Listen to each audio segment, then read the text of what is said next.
하나님의 사람으로 산다는 게 무슨 뜻일까? 여러 모양으로 살펴보고 있는데요. 결국 시각교정의 문제다라는 주제로 오늘 좀 다루려고 합니다. 신앙을 갖는다는 것은 무언가를 있는 그대로의 가치로 보는 능력을 갖는다, 그렇게 볼 수 있겠습니다. 그래서 그동안 절대화했던 가치를 혹은 이 세상이 없으면 안 된다고 생각했던 그것을 있어도 좋고 없어도 좋은 것으로 상대화시키고, 그동안 상대화시켰던 가치를 절대화시키는 일입니다. 이것만 있으면 더할 나위 없이 좋겠다고 생각했는데, 이제 그것을 인생에서 그보다 훨씬 더 중요한 것이 있다고 생각하게 되는 것이 이제 회심입니다. 신앙이 생긴다는 것은 내가 갑자기 전혀 딴 사람이 되는 문제가 아니라 전혀 다른 시각을 갖게 되는 문제인 것입니다. 신앙을 가졌다 해서 즉시 내가 좋은 사람이 되는 게 아닙니다. 그때부터 이제 바라보는 안경이 달라지고 인생을 사는 목표가 달라지는 문제가 신앙의 문제입니다. 소유를 추구하기보다 소망을 추구하고, 소득을 추구하기보다 의미를 추구하고, 성공을 추구하기보다 생명을 추구하는 사람이 됩니다. 하나님과 하나님의 말씀, 또 하나님의 나라, 즉 영원한 것만 절대적인 가치가 있고, 잠시 있다 사라지는 것은 늘 상대화시킬 수 있는 능력이 있어야 되는 것. 그래서 이 세상에는 내가 뭘 가졌든지 더할 나위 없이 좋은 것이 없고, 또 아무리 어려운 일을 겪어도 세상 다 버릴 만큼 절망스러운 상황이 없는 것.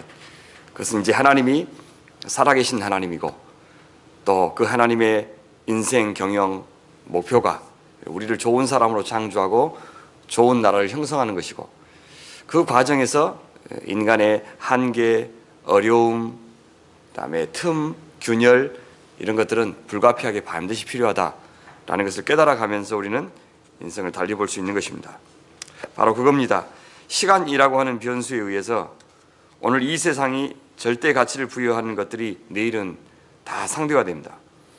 오늘 나를 기쁘게 하고 보람되게 하고 살맛나게 하는 그것들이 도리어 내일은 나에게 슬픔과 통절한 아픔을 주는 단초가 될 수도 있고, 반대로 오늘 나를 몹시 힘들게 하고 내가 더 살아야 될까 싶게 만드는 그것이 내일은 나에게 큰 삶의 희락을 주는 요소가 되기도 합니다. 그것은 우리 생명은 모두 그 시간의 통제 아래 있기 때문에 그렇습니다. 그 시간이라고 하는 것은 인간이 절대 단축할 수도 연장할 수도 없습니다. 시간이 신비를 낳는 우리 하나님의 아주 강력한 도구입니다. 시간이 인간의 신화를 깨트리는 하나님의 신비의 일꾼입니다. 시간이 가져다 준 변화를 겪으면 우린 비로소 나를 발견하고 또 하나님을 발견하게 됩니다. 그래서 늙어간다는 것은 참 좋은 것 같아요. 몸에 건강이 있을 때 절대로 생각할 수 없는 것을 이제 몸이 하나 둘씩 무너지면서는 이렇게 저절로 생각이 되죠. 젊은 사람들이 꿈도 꾸고 하는 것들이 참 좋은 일이지만 그 꿈이 사라지는 것, 그래서 하고 싶은 대로 몸을 움직일 수 없다는 것도 어떻게 보면 참 큰 축복입니다. 그래서 제 인생에는 오래전부터 그런 목표가 있었습니다. 참 좀 멋있게 늙자, 잘 늙어가자. 그것이 제 인생의 목표입니다. 아브라함이 갈대아 우르를 떠나고 하란을 떠나서 하나님께서 지시하신 땅으로 이렇게 걸음을 옮긴 것은 대단한 믿음이었습니다. 그러나 충분한 믿음은 아니었습니다. 더할 나위 없는 믿음이라는 것은 세상에 없습니다. 그를 통해서 온 족속이 복을 받게 할 만큼의 통로가 되기에는 아직 역부족이었습니다. 그에게 떠나라고 하신 것, 그리고 가라고 하신 것은 단지 좋은 땅, 좋은 삶의 여건, 또 안전한 땅을 주시려는 의도가 아니었습니다. 아브라함이 되기 위해서는 광야가 더 필요했습니다. 아브라함은 도시 사람이었고 성읍의 사람이었습니다. 도시, 어떤 곳입니까? 하나님이 아니라 사람들이 만든 걸로 가득 찬 곳입니다. 아담의 아들 가인이 에덴 동산에서부터 쫓겨났을 때 하나님은 그에게 보호를 해주시겠다고 약속했지만, 그는 하나님의 보호 약속을 무시하고 스스로 자신을 보호하기 위해서 자기 방어 기제를 만들었는데, 그것이 바로 도시입니다. 자기 아들 에녹의 이름을 따서 에녹성이라고 지었죠. 돈이 있고 모기가 있고 문명이 있는 사람이 지배하는 곳이 도시입니다. 모두가 안전한 곳이 아니고 더 많은 자원을 확보한 사람만 안전한 곳처럼 보이는 곳입니다. 하지만 그들은 하나님을 떠나서는 아무것도, 무엇을 가지고 있어도 안전하지 못하다는 것을 가장 잘 잊어버릴 수 있는 사람들입니다. 땅의 시각으로, 오늘의 시각으로, 사람의 시각으로만 모든 가치가 판단되는 것이 바로 도시 문명입니다. 도시가 다 그렇다는 게 아니라 성경에서 이 도시와 광야를 늘 대조하고 있거든요. 그 찬란한 문명이 결국 인간을 구원해 주지 못하고 도리어 파멸을 가속화시키기만 한다는 것을 이미 홍수 사건과 바벨탑 사건을 통해서 확인할 수 있습니다. 갈대아 우리의 아브라함, 그리고 하란의 아브라함을 가나안으로 부르신 사건은 바로 상대적인 것을 절대화시키는 문화에서 벗어나서 우리 하나님과 그분의 약속만을 절대적으로 의지할 때 인간은 진정으로 존재의 의미를 구현하고 살 수 있다는 것, 그것을 아는 백성으로 창조하려는 하나님의 행동 계시였습니다. 그런데 아브라함은 가나안이 파라다이스가 아니라 기근이 있는 땅인 것을 확인하자 본토 친척 아비집을 떠났던 믿음, 세겜에서 또 베델과 아이 사이에서 단을 쌓고 하나님께 감격하며 예배했던 그 신앙 뒤로 한 채 다른 도시국가인 애굽으로 내려가고 말았습니다. 이것은 하나님의 약속이 아니라 도시가 주는 풍요로움을 의지하는 결단이었고요. 이것은 이스라엘 백성들이 광야에서 다시 애굽으로 돌아가겠다고 아우성쳤던 것과 똑같은 사실 불신앙이었습니다. 하나님을 믿지 않으니 아내 사리를 누이라고 속이는 거짓말로 자기 목숨 건사하려고 했습니다. 심지어 아내의 안전은 안중에도 없고 자기만 살겠다는 졸장부의 면모를 보였습니다. 아브라함이 변한 겁니까? 아닙니다. 그게 원래 아브라함입니다. 어떻게 한 사람이 말씀에 의지하여 살 수도 있고 어떻게 한 사람이 애굽에서는 자기 아내를 누이라고 속일 수가 있단 말입니까? 그럴 수 있습니다. 하나님을 향한 믿음이 있어도 얼마든지 불량한 짓 할 수 있다고요. 그러니까 믿음을 가졌다는 것은 갑자기 전혀 죄를 지을 수 없는 사람으로 변화되는 것을 의미하지 않기 때문에 그렇습니다. 그 둘 사이의 싸움은 죽을 때까지, 주님 앞에 갈 때까지 계속될 겁니다. 그래서 한번 내가 넘어지고 그 한돈을 팔았다 그래서 신앙 다 없어진 것 아닙니다. 한번 주님 앞에 순종 잘하고 올 한 해는 주님 앞에 집사로서 장로로서 잘 사역했다고 해서 그 사람이 갑자기 좋은 사람이 된 것이 아닙니다. 좋은 일을 했다고 해서 좋은 사람이라는 뜻은 아닙니다. 그는 아직은 자기가 누구인지 충분히 모르고 있고요. 하나님이 누구신지 충분히 모르고 있습니다. 그분과 그분의 약속만을 절대화할 만큼 그분을 의지하지 못하는 사람입니다. 아직은 하나님, 그분만 계시면 가나안 땅, 비록 비가 없고 곡식이 없는 광야로 변한다 할지라도 얼마든지 만나를 내리시는 하나님의 능력으로 자기가 살 수 있다는 것 몰랐습니다. 아무리 자기 아내 사레의 태가 아이를 잉태하지 못하는 불임의 태의 광야라고 해도 얼마든지 하늘의 별과 같이 바다의 모래와 같이 많은 자손 주실 수 있는 하나님인 것 몰랐습니다. 그분을 모른 만큼 그는 자기 자신도 몰랐습니다. 애굽에서 아브라함은 그런 자기 자신에 대한 환상이 깨졌습니다. 근데 동시에 애굽에 대한 환상도 깨졌습니다. 그게 중요합니다. 그가 잠시 잊고 있었던 도시의 양면성, 풍요롭지만 동시에 잔인하고 냉정한 그 도시의 속성, 하나님을 떠난 사람들의 생각만 가득 찬 곳의 속성을 다시 한번 확인했습니다. 자기 자신이 사실은 도저히 믿을 수 없는 광야, 즉 하나님의 백성으로 살기에는 턱없이 역부족인 광야라는 것 알게 되었습니다. 하지만 그가 하나님의 기적적인 개입으로 애굽에서 빠져나올 때 그가 챙겨서 가지고 나온 것은 바로 그 자기 한계에 대한 새로운 인식이었습니다. 하나님의 위대하심에 대한 새로운 자각이었습니다. 그뿐 아니라 뭘 갖고 왔죠? 애굽으로 내려갈 때는 가지고 있지 않았던 양과 소와 노비와 암수 나귀와 낙타까지 새로 얻었습니다. 하나님을 외면한 사람 치고는, 자기만 살겠다고 아내에 내팽개친 사람 치고는 너무 많은 것을 얻었습니다. 하나님은 이처럼 우리 인생에서 우리가 이해하지 못하는 계산법을 갖고 계십니다. 거덜나야 마땅한 불량한 인생들 떵떵거리며 잘 살고 반대로 좀 쨍하고 해뜰 날 와야 할 것 같은 선한 사람들 고생 좀처럼 끝이 나지 않기도 합니다. 하지만 우리 너무 빨리 그 계산 마무리 지으면 안 됩니다. 많이 가진 게 좋은 게 아니고 적게 가진 게 반드시 나쁜 것은 아니기 때문입니다.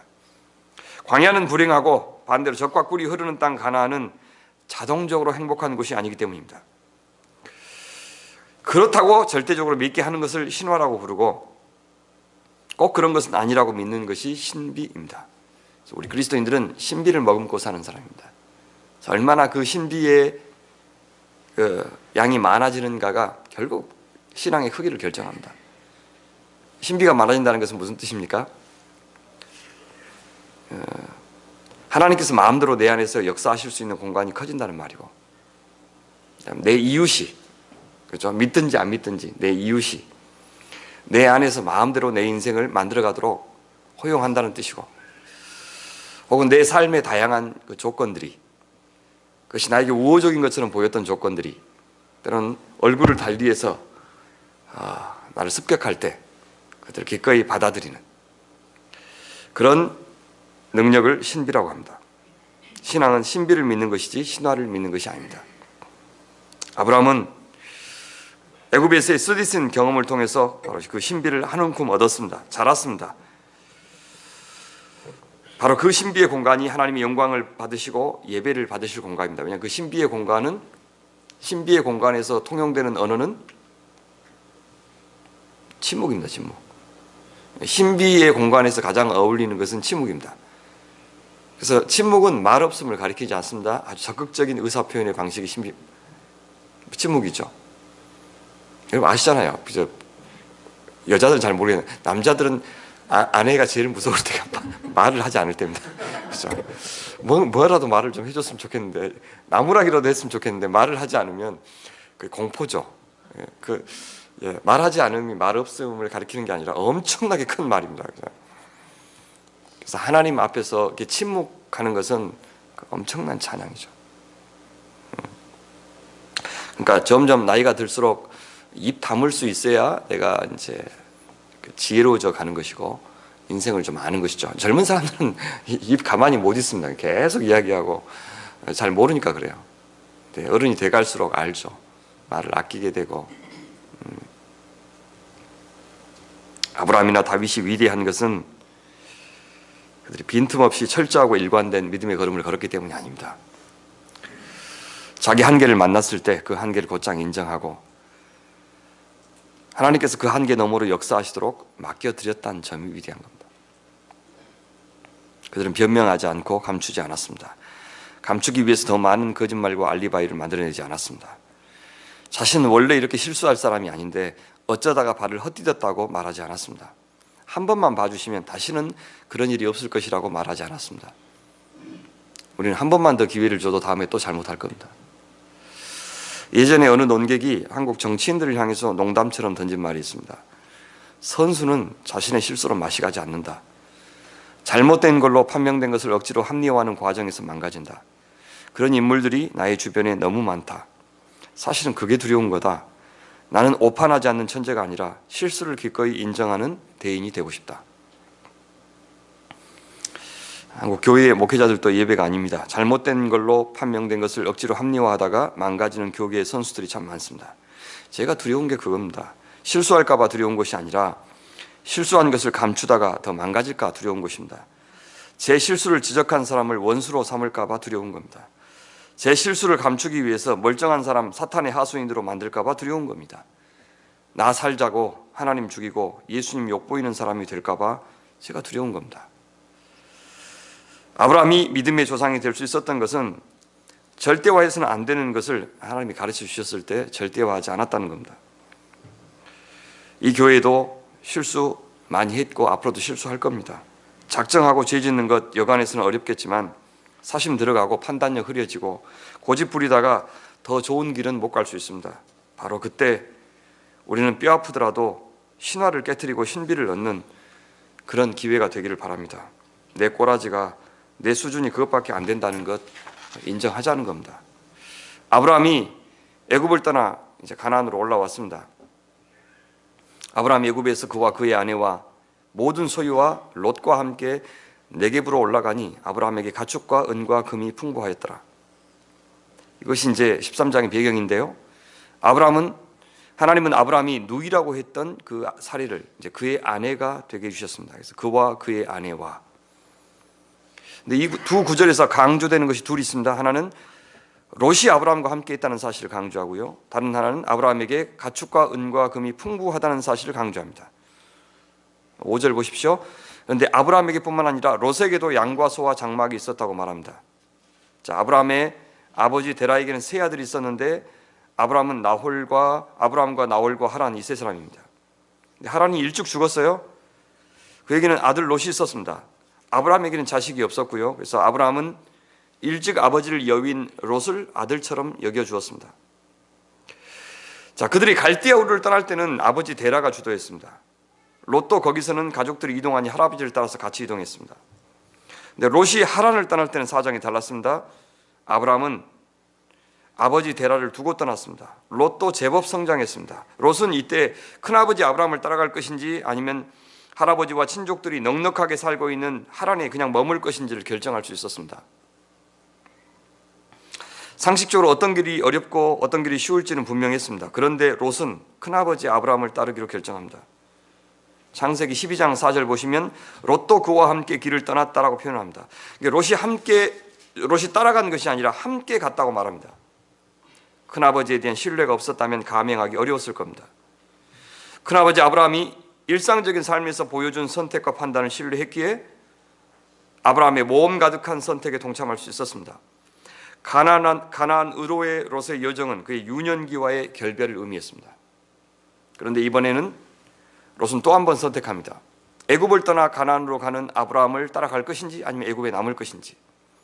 여기저기 방황하면서 그할 것 마련하지 못하는 아브라함을 생각하면서 더는 그를 믿지 않고 자기 힘으로 큰 도시에서 자수성가하겠다고 마음먹을 수도 있는 상황입니다. 더군다나 기근이 끝나지도 않는 가나안으로 간다는 것은 결정하기 쉬운 일이 아니었습니다. 그런데 롯은 또 아브라함과 함께 가나안으로 올라가기로 결정합니다. 아브라함도 대단합니다. 조카 야곱을 이용했던 라반과는 다릅니다. 롯이 독자적으로 양떼와 소떼와 장막을 일굴 수 있었던 것은 아브라함의 배려 때문입니다. 아브라함은 아들에게 재산을 물려주듯 롯을 대했던 겁니다. 자, 애굽에서 가나안으로 올라온 아브라함은 네겝 땅을 거쳐서 베델에 이르렀고 좀 더 가서 베델과 아이 사이에 장막을 쳤습니다. 창세기 12장 8절에서 보면 거기에 옛날에 장막을 쳤던 곳입니다. 거기에 두 번째로 단을 쌓고 여호와의 이름을 부르며 예배했던 곳이 바로 그것입니다. 여호와의 이름을 부르며 바로 거기서 다시 예배하고 있습니다. 만감이 교차했을 겁니다. 그때 하나님의 약속만 믿고 본토 친척 아비 집을 떠났던 그 열정적인 믿음이 지금 나는 어디에 있는 것인가 하고 물었지 않겠습니까? 그때 그 순수했던 믿음과 열망으로 돌아가고 싶었을 겁니다. 내가 왜 애굽으로 내려갔던고, 왜 애굽에서 자신이 무너질 수밖에 없었던가 돌아보았을 겁니다. 그리고 다시 자신의 전부를 창조주 하나님 여호와께 의탁했을 겁니다. 베델과 아이 사이, 이것은 아브라함 신앙의 개인적인 부흥, 리바이벌이 일어났던 곳입니다. 은혜 장로교회, 바로 이곳이 우리의 개인적인 또 공동체적인 부흥이 일어나는 곳이 되기를 바랍니다. 여러분 인생에서 이 교회를 만난 것이 다시 그 위대하신 하나님께 돌아가는 그런 부흥을 경험하는 장소, 과거의 신앙을 재조명하고 주께서 드러내신 허물과 한계 고스란히 인정하고 이제 하나님께만 의탁하고 하나님의 약속만을 신뢰하는 그런 각성과 헌신이 일어나는 곳, 바로 그것이 이 은혜 장로교회 재단이 되기를 바랍니다. 부흥 뒤에 위기가 찾아옵니다. 왜냐하면 부흥이라고 하는 것은 성령의 역사인데 그것이 내가 변하는 것과 반드시 같이 가지 않습니다. 이제 하나님이 역사하신 것은 굉장히 위대한데 나는 거기에 미치지 못합니다. 그런데 사람들은 이 미치지 못하는 이 영적인 세계를 자꾸 자기의 것으로 만들려고 하는 그런 유혹이 항상 있습니다. 어제 우스갯소리처럼 이야기했지만 40일 금식 기도 후에 완전히 죽은 사람이 있잖아요. 내가 아무것도 아닌 사람, 동시에 하나님같이 되는 사람이 있다고 그랬습니다. 바로 그겁니다. 그때 경험했던 그 신비적인 경험을 자기 것으로 만들려고 할 때 그 사람은 마치 하나님과 같은 사람이 됩니다. 그래서 나는 당신과는 되는 사람이야. 당신은 나와 영적으로 상대가 안 돼. 라고 하나님이 주신 것을 자기 것으로 만들어버리는 거죠. 자기는 변화되지 않았는데. 더 비워진 그릇이 사실은 훨씬 더 하나님 앞에 쓰기 좋잖아요. 더 큰 역사를 만들어낼 수 있고. 그렇지 않고 가장 영적인 곳, 가장 성스러운 곳이 사탄이 가장 활동하기 좋은 곳입니다.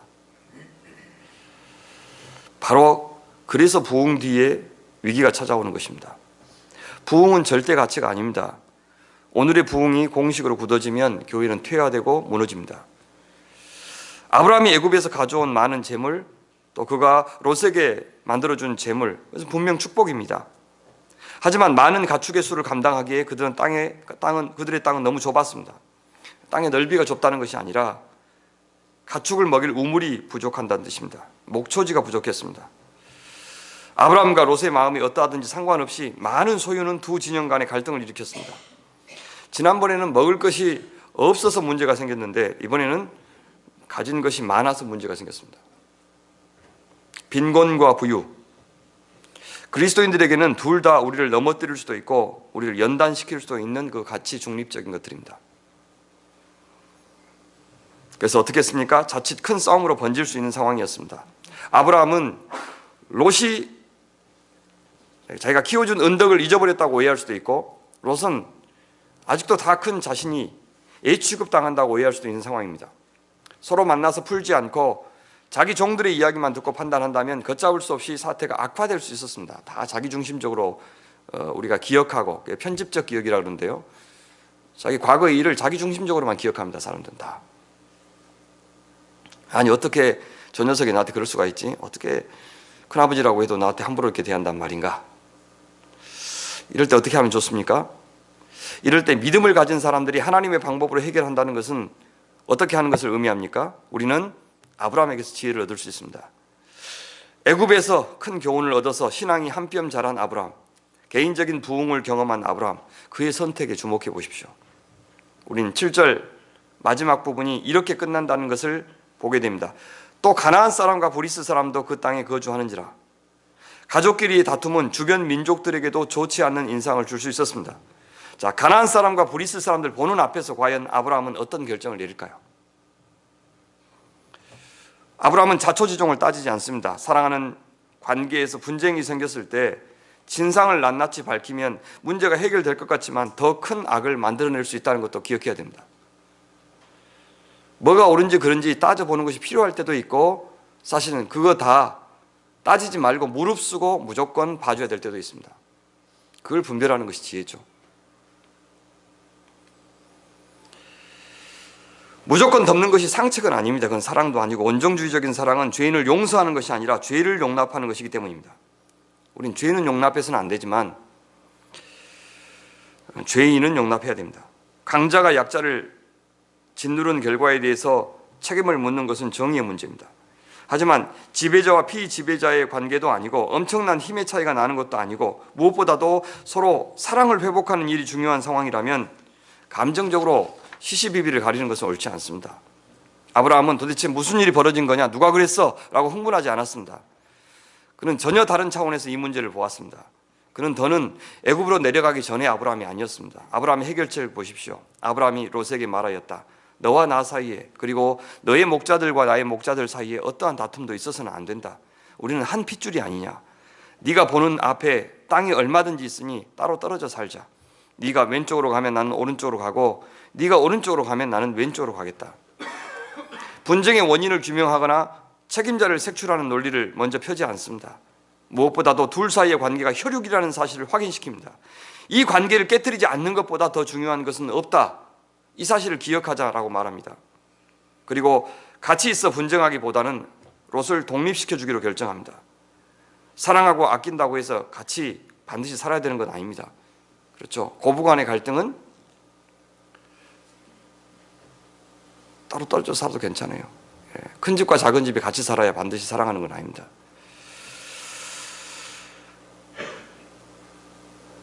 더군다나 아브라함은 먼저 롯에게 갈 곳을 정하도록 기회를 줍니다. 자신의 결정을 무조건 따르라고 말하지 않은 것입니다. 심지어 제비를 뽑아 하나님의 뜻을 알아보자고 말하지도 않습니다. 롯이 가나안 땅을 선택하면 아브라함은 약속의 땅 밖에 살아야 될 상황이었습니다. 그래서 아브라함의 이런 제안이 하나님의 약속을 위태롭게 한 위험스러운 제안이다. 그래서 부정적으로 보는 학자들도 있습니다. 그가 아직도 정신을 못 차렸다는 것이죠. 하지만 저는 그렇게 보지 않습니다. 그는 약속의 땅이 자기 수중에 들어오는 것은 자기 지혜나 힘에 달린 것이 아니라 전적으로 하나님께 달려있음을 깨닫기 시작한 겁니다. 롯이 어떤 결정을 하든 또 언제가 될지 모르지만 결국 이 약속의 땅은 자신의 것이 될 것임을 그는 믿었습니다. 더군다나 이 약속의 땅 가나안은 인간적으로 볼 때는 그렇게 살기 좋은 땅이 아닙니다. 하나님께서 롯을 어디로 인도하실지 이제는 하나님이 정하시도록 맡겨드리기로 한 것입니다. 자신이 조카를 건사해야 그가 반드시 행복할 것이라는 생각을 내려놓았습니다. 그렇습니다. 진정한 사랑은 상대방을 향한 하나님의 계획과 인도하심을 인정하는 것입니다. 진정한 사랑은 그 사랑으로 인해서 겪게 되는 불리한 결과나 불편함을 감수하고 품는 것입니다. 이 교회가 이곳을 찾는 모든 성도들에게 다 만족을 줄 수 없습니다. 최상의 신앙의 길로 인도해 줄 수도 없다는 것 인정해야 됩니다. 우린 그렇게 부족하고 앞으로도 그렇게 한계를 머금은 광야 같은 존재일 수밖에 없다는 사실을 인정한다면 주님은 도리어 그 겸손한 그릇에, 빈 마음의 그릇에 주의 백성들 평화로이 거하도록 은혜를 베푸실 줄 믿습니다. 규모와 전통을 갖춘 교회가 갖고 있는 자부심이나 자신감이 어떤 교회는 도리어 가난한 영혼들을 품을 수 있는 자리를 박탈하기도 합니다. 그러나 이렇게 어려움을 겪은 교회는 더욱더 마음이 겸손해지고 가난해져서 더 많은 사람들을 이해하고 품을 수도 있다는 것을 기억하시면 좋겠습니다. 이러한 아브라함의 결정에 롯은 어떻게 반응합니까? 롯이 염치가 있다면 이렇게 반응해야 되지 않겠습니까? 아닙니다, 큰아버지. 그간 키워주신 은혜를 생각하면 그럴 수 없습니다. 큰아버지가 먼저 선택하십시오. 저는 어디든 괜찮습니다. 공연히 말썽 많은 제 하인들 때문에 마음고생 해드리게 하는 것 죄송합니다. 이래야 마땅합니다. 만약 이 아브라함이 하나님 주신 축복의 통로임을 그가 분명히 믿었다면 아예 이렇게 반응해야 했을 겁니다. 큰아버지, 이게 무슨 말입니까? 갈라서다니요. 무조건 제가 양보합니다. 다만 큰아버지의 날개 아래만 있게 해주십시오. 마치 시모 나오미가 각기 자기 집으로 돌아가라고 했을 때 룻이 시모 나오미에게 했던 말을 여러분 기억하십니까? 내게 어머니를 떠나며 어머니를 따르지 말고 돌아가라 강권하지 마옵소서. 어머니께서 가시는 곳에 나도 가고 어머니께서 머무시는 곳에서 나도 머물겠나이다. 어머니의 백성이 나의 백성이 되고 어머니의 하나님이 나의 하나님이 되시리니 어머니께서 죽으시는 곳에서 나도 죽어 거기 묻힐 것이라. 만일 내가 죽는 일 외에 어머니를 떠나면 여호와께서 내게 벌을 내리시고 더 내리시기를 원하나이다.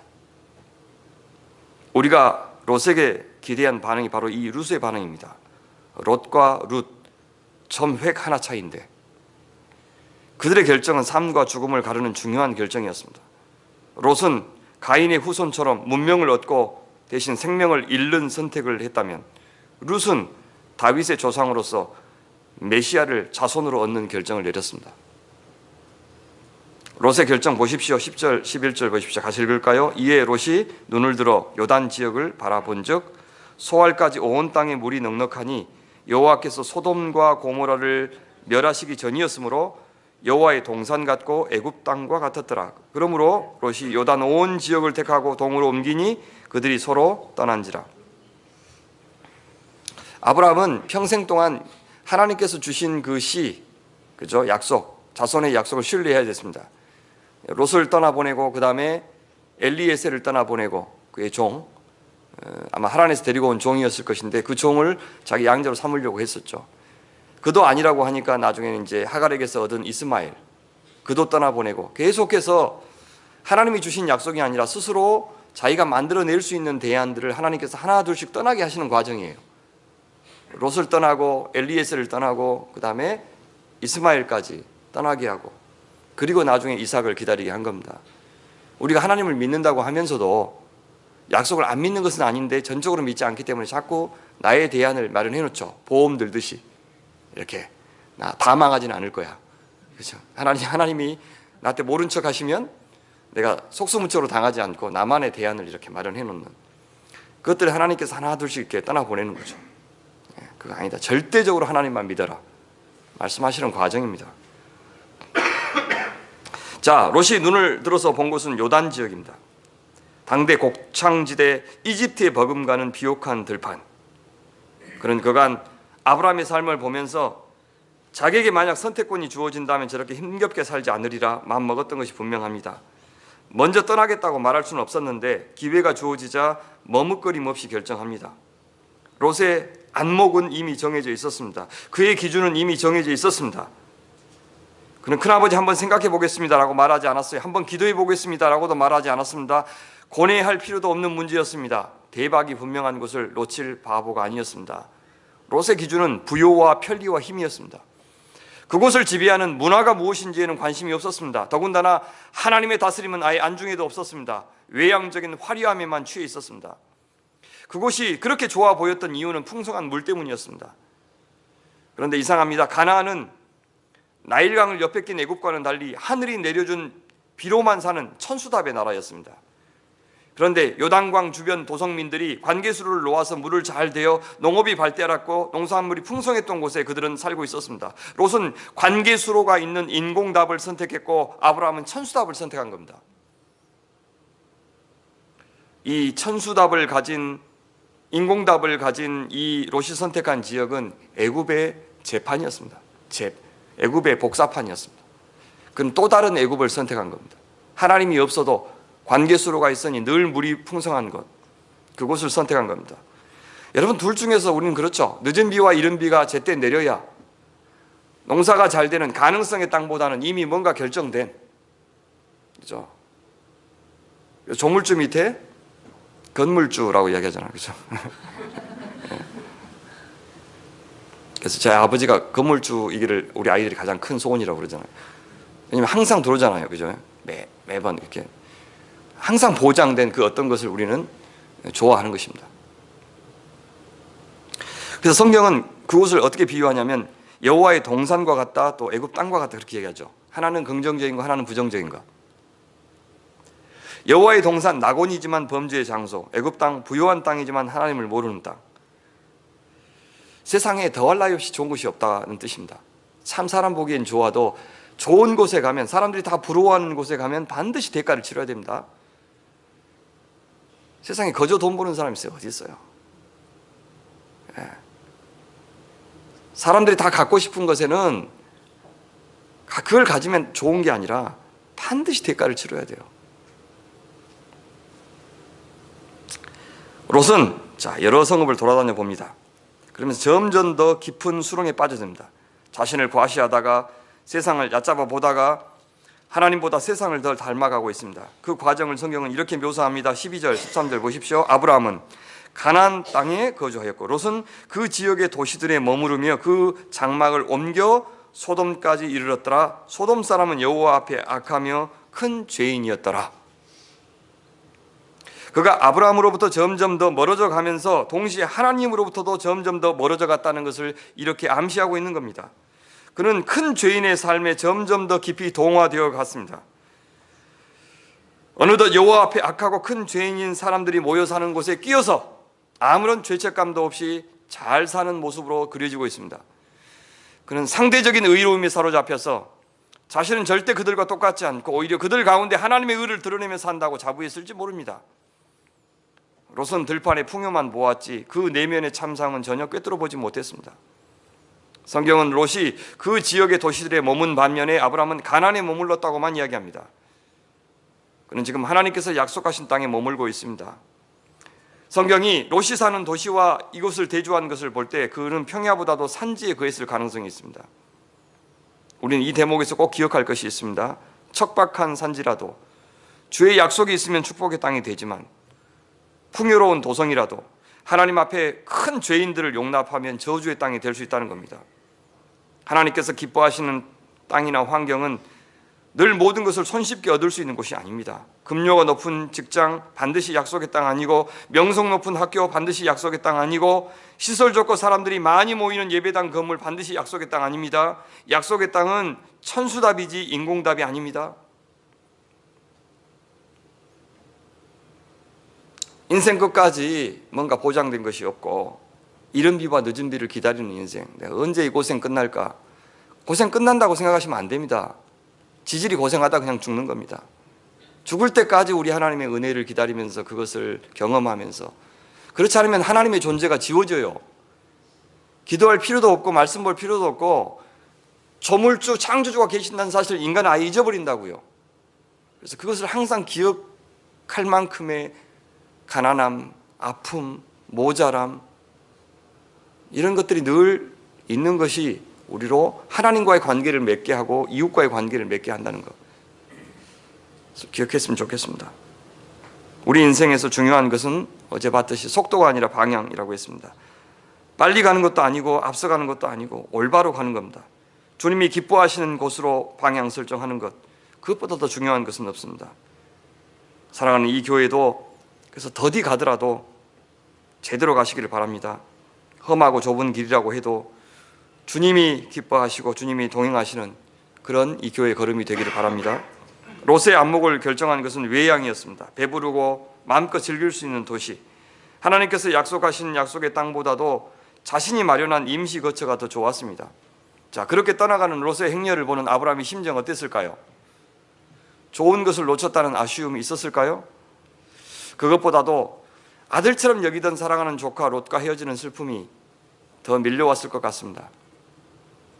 12장에서 자신이 애굽을 선택하면서 했던 실수를 롯이 똑같이 되풀이하는 것 같아서 짠한 생각이 들었을 겁니다.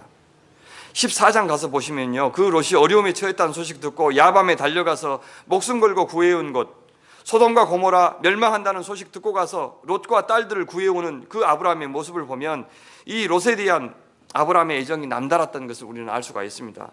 그런 롯이 떠나갔으니 그 마음이 얼마나 허전했겠습니까? 딸 시집 보내는 날 딸 방에 들어가서 홀로 오는 어미의 심정이 이와 같지 않겠습니까? 그날은 자식 없는 자신의 처지가 유난히도 서러웠을 겁니다. 그렇게 우두커니 동쪽을 바라보고 있던 아브라함에게 하나님이 나타나십니다. 이번이 세 번째 나타나시는 건데요, 이렇게 말씀하시죠. 롯이 아브라함을 떠난 후에 여호와께서 아브라함에게 이르시되 너는 눈을 들어 너 있는 곳에서 북쪽과 남쪽 그리고 동쪽과 서쪽을 바라보라. 보이는 땅을 내가 너와 네 자손에게 주리니 영원히 이르리라. 내가 네 자손이 땅에 티끌 같게 하리니 사람이 땅에 티끌을 능히 셀 수 있을진데 네 자손도 세리라. 하나님께서 맨 처음 하신 명령, 너는 눈을 들어라. 여러분 이 표현 10절 보십시오. 10절에서 나왔었죠. 롯이 눈을 들어, 그죠? 눈을 들어 요단 지역을 바라본 적. 롯은 자기 눈을 들어서 자기의 세속적이고 물질적이고 현세적인 안목으로 바라보았습니다. 그리고 자기가 원하는 곳으로 발을 옮겼습니다. 하지만 아브라함은 하나님이 눈을 들게 하셨습니다.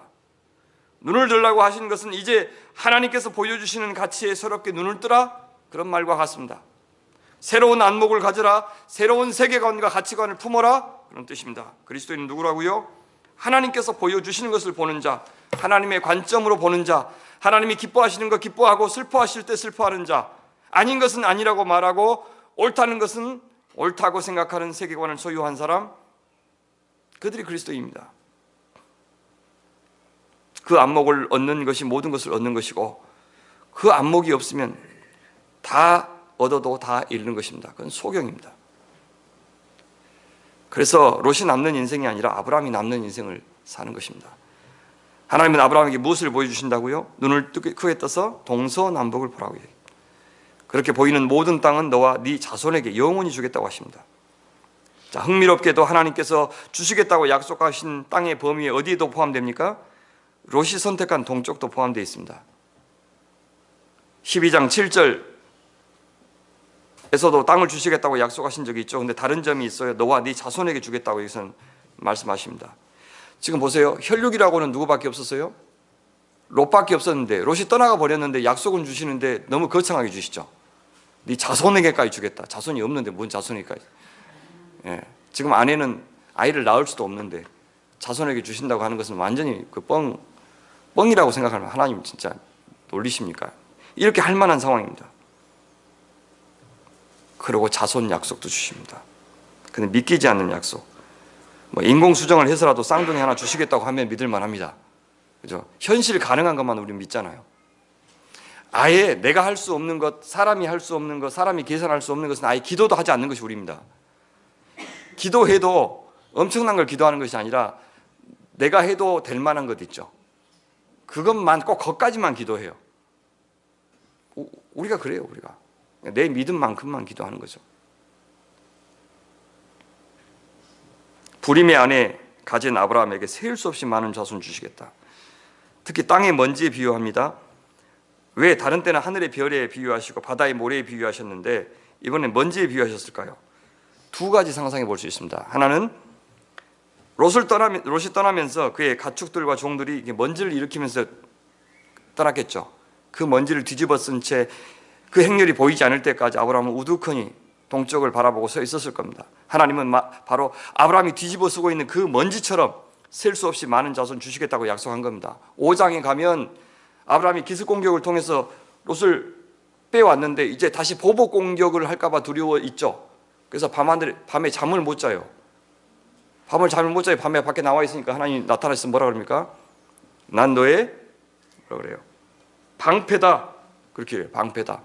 내가 너 막아주겠다. 그러면서 밖에 나와 있으니까 하늘의 별 보라. 바로 그 자리에서 시청각 교재 사용하시는 거죠. 그냥 바로 옆에 있는 시청각 교재 사용해서 그 비유를 들어서 설명을 해주시는 거예요. 여기서는 그 먼지가 시청각 교재인 겁니다. 이게. 두 번째는 하나님이 우리가 흙으로 사람을 지었다 할 때 그 흙이라고 하는 단어가 이 티끌입니다. 사실은 아파르입니다. 그 아파르에 비가 내려서 진흙이 되는 겁니다. 사람이 먼지로 지음을 받았다, 티끌로 지음을 받았다. 이제 그렇게 보면 되겠습니다. 자 보세요. 그 먼지로 사람을 지으신 하나님이시니 아무리 아내가 불임이라 할지라도 먼지만 있으면 자식을 만들 수 있지 않겠느냐 그런 뜻입니다. 그 창조주 하나님을 믿으라 그런 말이에요. 그래요. 하나님은 하나님의 약속을 믿고 롯에게 양보한 아브라함의 믿음 보시고 다시 한번 그를 통해 하나님 나라 세우시겠다고 땅과 자손을 약속하신 겁니다. 아브라함 이야기뿐만 아니라 창세기는 계속해서 이 땅과 자손에 대한 하나님의 약속이 어떻게 성취되는지를 보여주는 기록입니다. 동시에 하나님은 아브라함에게서 롯을 떼어놓고 계십니다. 현재까지는 롯이 법적으로 상속인이었습니다. 롯만 있으면 아브라함이 자손에 대한 하나님의 약속을 전적으로 믿지 않아도 되었기에 그는 늘 유혹거리였습니다. 말씀드렸듯이 15장 가면 엘리에셀, 16장 가면 이스마엘을 낳고 그를 통해서 계속해서 대의를 이으려고 합니다. 롯이나 엘리에셀이나 이스마엘은 모두 아브라함이 하나님을 전적으로 믿지 못하고 자기 지혜, 자기 힘, 자기 노력으로 뭔가를 해보겠다고 생각해서 나온 것들입니다. 사랑하는 여러분, 여러분에게 롯은 무엇입니까? 최후의 보루처럼 간직하고 있는 그것. 하나님 한 분만을 전적으로 신뢰하고 의지하지 못하게 만드는 나의 믿을 만한 구석 그 무엇, 그 주도권을, 그 소유권을 그것까지 하나님 앞에 내놓지 못할 때는 하나님께서 친히 아브라함 품에서 롯을 떠나게 하시듯이 이스마엘을 떠나게 하시듯이 당신의 방법으로 떠나게 하실 겁니다. 상실의 아픔을 겪게 하실 겁니다. 내가 갖고 있는 그 무엇이라도 그것을 뭐하지 않으면, 상대화하지 않으면. 아픈 이야기 할까요? 여기 은혜 장로교회 그래도 끝까지 신앙생활을 위해서 하고 싶으시죠? 이 교회마저도 여러분들이 상대화 시켜야 돼요. 이 교회마저도.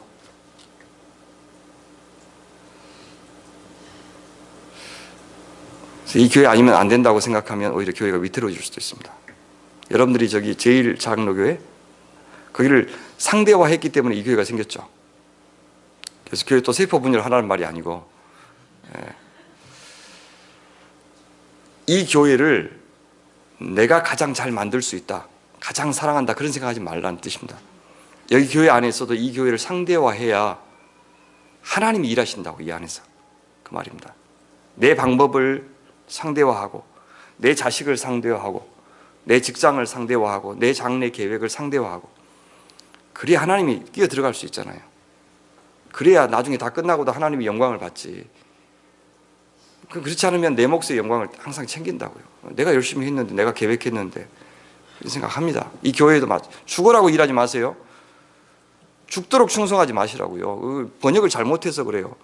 죽을 때까지 충성하라고 그랬지, 충성하다 죽어라 그 말이지, 막 죽을 힘을 다해서 충성하라 그런 말이 아니에요. 살 만큼만 충성하세요. 그러니까 너무 죽으라고 충성하니까 곤전 생각 나는 거예요.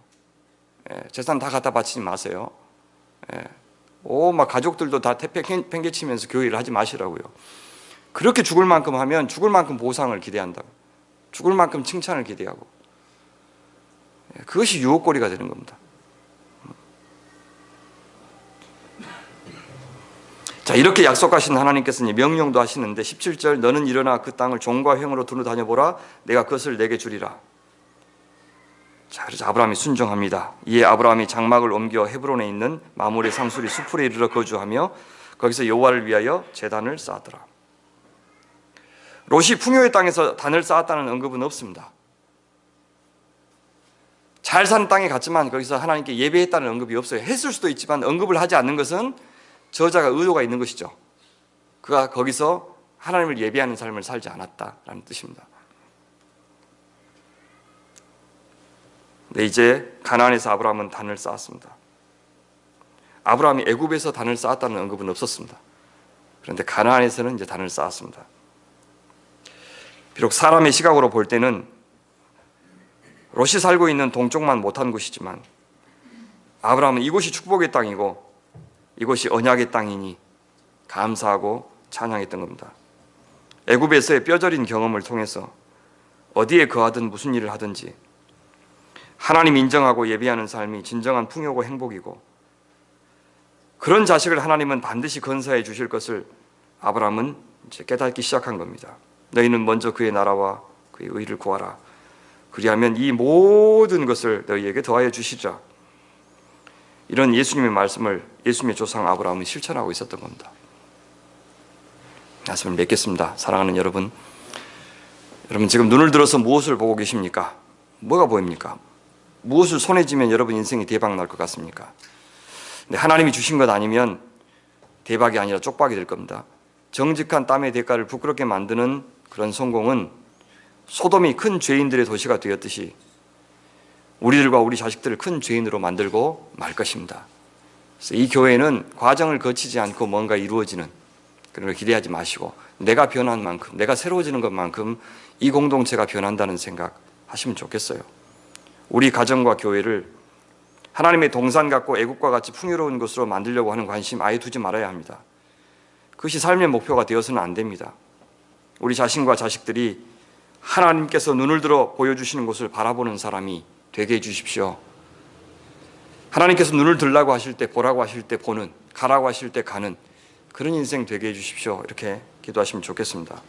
세상은 지금도 선택의 주도권을 주려고 치열하게 싸웁니다. 그래서 힘을 갖고 싶어하고 돈을 갖고 싶어합니다. 그래 먼저 준 자가 임자라고 그들은 착각하고 있습니다. 하지만 우리는 외면의 화려함과 풍요함에 취해서 생명이 신음하는 길로 결코 가지 말아야 합니다. 현실의 눈으로 볼 때 어리석다고 판정받을지 모르겠지만 세상의 지혜로운 것을 어리석게 만드시고 세상이 어리석다고 하는 것을 도리어 지혜롭게 만드시는 우리 하나님을 신뢰하는 인생들이 되기를 바랍니다. 내가 지금 잡았다고 해서 언제나 내 손안에 있는 것이 아닙니다. 지금 놓쳤다고 해서 영원히 잃는 것도 아닙니다. 하나님이 주실 것은 반드시 주시고 가져가실 것은 가져가실 겁니다. 이런 믿음으로 살아야 권고함이 없고 어떤 일을 만나도 흔들리지 않을 수 있습니다. 앞섰다고 오만하지 말고 뒤졌다고 낙담하지 마십시다. 하나님이 보여주시는 땅 따로 있음을 믿어야 됩니다. 현실의 탐욕으로는 절대 보이지 않는 땅, 매지가이를 보듯이 하나님이 주신 안목으로만 하나님께서 저희를 부르신 그 사명이 무엇인지를 바로 알아서 그 사명을 우리가 거할 땅으로 알고 충성하는 은혜장로교회 모든 성도님들이 되시기를 간절히 축원합니다. 기도하겠습니다.